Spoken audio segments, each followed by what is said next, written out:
Britske, andito tayo ngayon sa Pacific Ocean dahil tatalon tayo sa kailaliman. At tayo tumalon, advice ko sa inyo, huwag niyong gayahin. Kasi ito'y delikado at malalim. At dito Britske, no? Tayo babalik na sa taas. At this island is Sigatangan Island, mga Britske, if you ask me. Kaya advice ko lang sa inyo, Britske, magpadagat na kayo. Huwag nyo na pahirapan ang inyong sarili sa mainit na panahon. Kasi may stress lang kayo.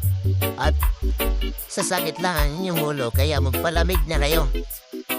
It is one spot in Nabalbiliran, Higatangan Island. And that's all. Thank you, mga Britske.